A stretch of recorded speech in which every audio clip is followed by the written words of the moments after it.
Hey, you're here with Ben and welcome to part 4 of our Salzkammergut series, where we've shown off some of my favorite spots in Salzburg and found new gems all throughout Traunsee. But today, we've got something special. We're riding a cogwheel train up a mountain.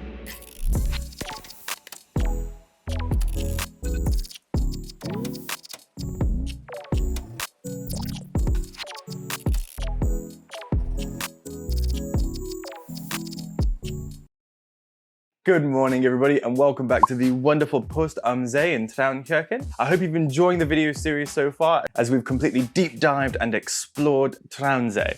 But there are many lakes in the Lake District and we've got to get out there and check out some others, don't we?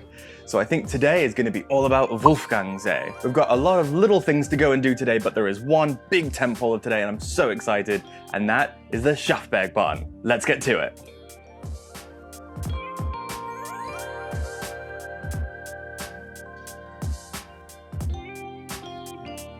So what is the Schafbergbahn and why am I so excited? And of course, how do we get there? Well, starting off, the Schafbergbahn, or Sheep Mountain Train, is our epic cogwheel, of course, and it's gotten me so excited by promising roughly 35 minutes of insane mountainside views as it whisks us from the shores of Wolfgangsee all the way to Mount Sheep. And getting there should be pretty easy too, as it's roughly a 40-minute drive from here in Traunkirchen that itself boasts some pretty beautiful views of its own. Alright, so we made it just in time to miss the train, but that's okay because they come every 20 or 30 minutes and there have been plenty of spaces. So we'll just be on the next one. That's a good thing anyway, because I've got particular opinions of where I want to be sitting. I've been thinking about the route and I believe the best place to sit on this train is going to be on the left-hand side, as far front as you can. I'll go ahead and also put costs on screen now. I know it's probably not the cheapest thing you'll ever do, but it's a premium tentpole activity and I am super excited. So let's go wait in line.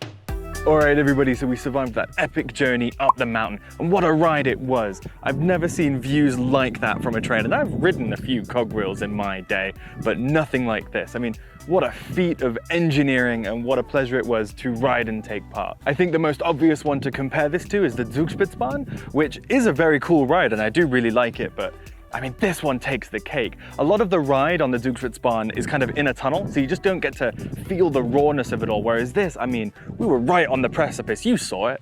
Oh, it was absolutely brilliant. I am just gushing about how cool this train was. But now that we're here, we can't just keep focusing on the train because we're gonna get to ride it again. So now we need to enjoy being on the top of the mountain. So let's go get some more epic views.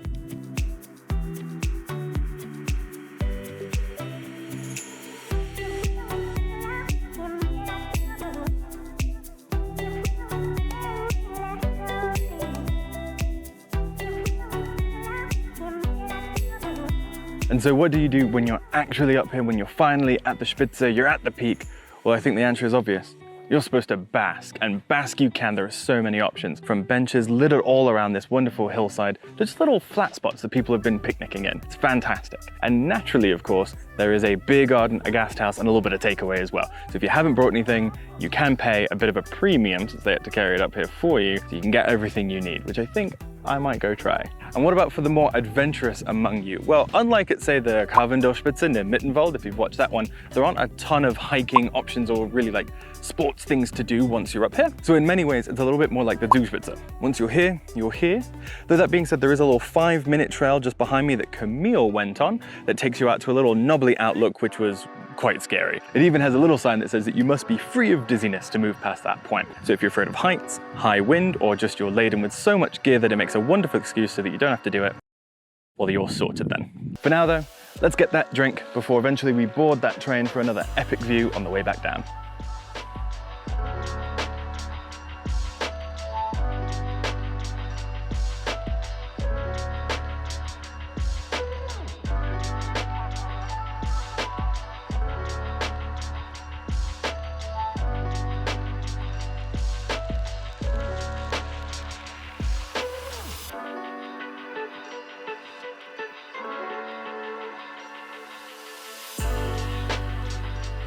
Alright, so here we are back at the station after a wonderful return journey. I have really enjoyed going on that little locomotive today, seeing those sights and seeing the peaks. It was really wonderful.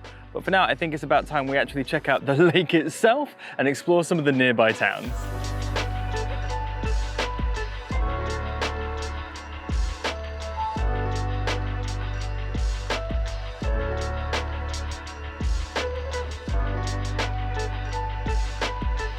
Alright, so we've made it into St. Wolfgang, and it only took about, 5-6 minutes walking along the road. Wasn't the most pleasant walk I've ever had, but it was over quickly and we're in the town now. I'm happy that we chose to actually go into town because originally I was thinking about skipping it. However, now that I'm here, I can tell you it's because it's a little touristy.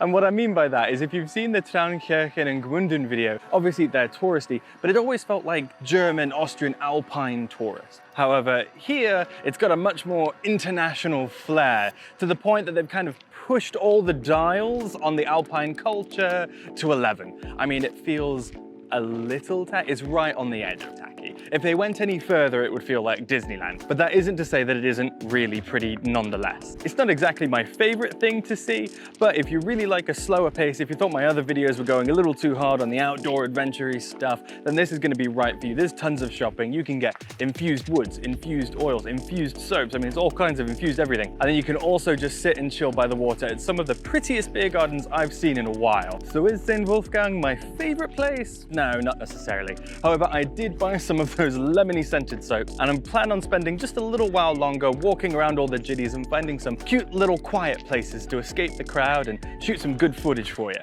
After that, I think we're just gonna play it by ear.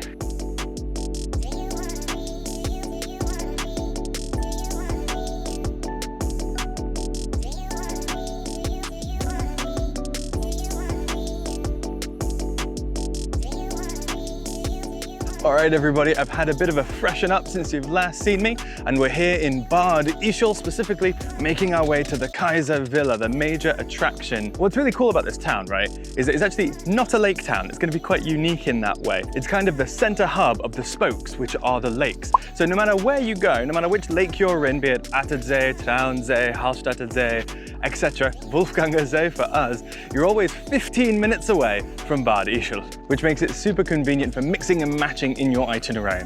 As for me, Wolfgangsee was really more of a half-day sort of thing, so that's why we're coming over to Bad Ischl. You never know what you're gonna like and what you're gonna want to remix, and so Bad Ischl is always there for you because it's never far away. But for now, let's check out the Kaiservilla.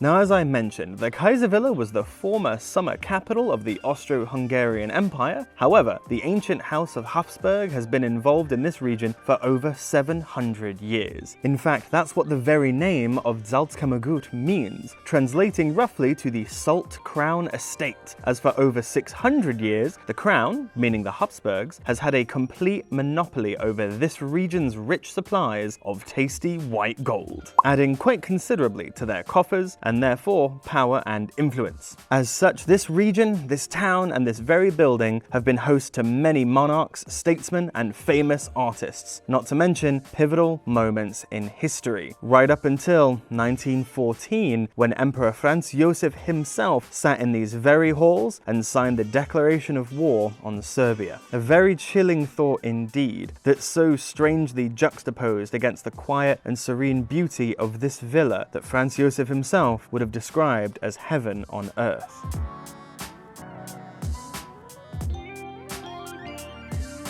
Now, back in an often overlooked corner of the Kaiservilla park is Empress Sisi's cottage, and what a wonderful piece of architecture it is. Usually home to a photography exhibit, and the main reason why I came to the Kaiservilla in the first place.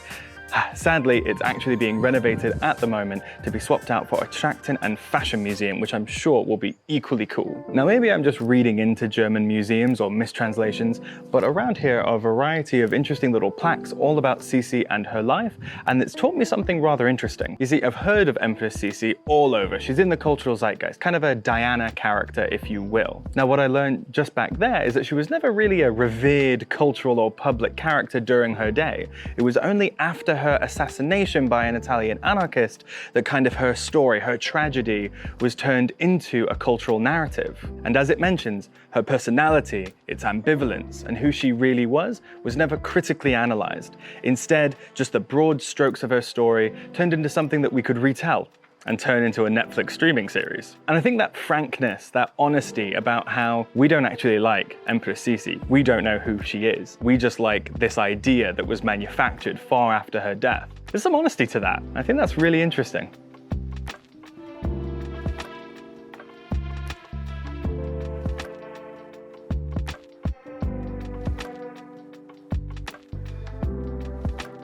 Hey guys, so we just finished up with everything there is to see in the Kaiservilla. I think it was pretty cool. Because this was a Habsburg summer home, it was summer themed. And what did people back in the day do during the summer in this area? They hunted.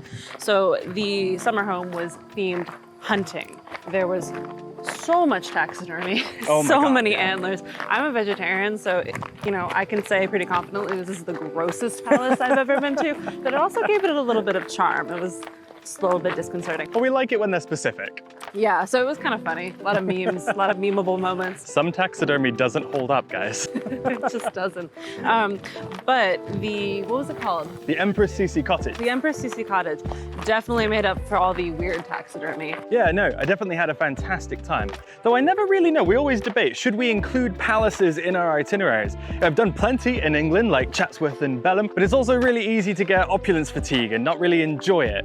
And what's cool about this place in particular is that you don't have to feel like you have to do it all. Their tickets are really flexible. You can buy just a park ticket if you want to just kind of bask around in this area, but you could also buy just the Kaiser ticket, you could buy the Empress Sisi cottage ticket, or a complete thing. So it's really nice. You can mix and match for what you're interested in. No hunting, but yes to fashion, go for it. They'll let you do it. For now though, I think we've pretty much done everything we can do here. I've really enjoyed it. But let's get into Bad Ischl and get some lunch. Bye.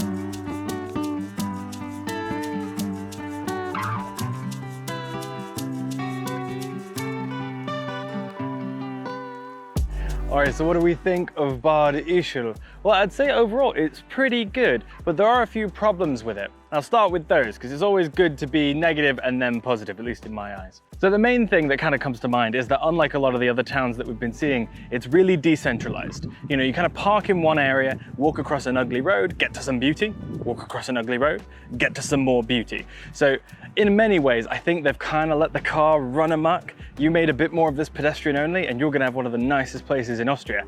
But sadly, that isn't the case. That being said, the things that are pretty are magnificent. And there are so many wonderful little nooks and crannies by the river in the town, full of a variety of good shops, conditories, beer gardens, all that good stuff. So there's plenty to do here, and people who are into that kind of thing, into a bit more of shopping and leisurely walking, you're gonna love it. For me though, I can only really go to one cafe before I need to do something else. You can't just cafe to cafe to cafe. I've been indulgent enough and you know that. So for me personally, I think this video has been going on long enough. We've done so much. So I'm gonna go ahead and put the camera down for this one, call this itinerary a wrap, and I'll see you tomorrow to do it all again as we continue our Salzkammergut adventure.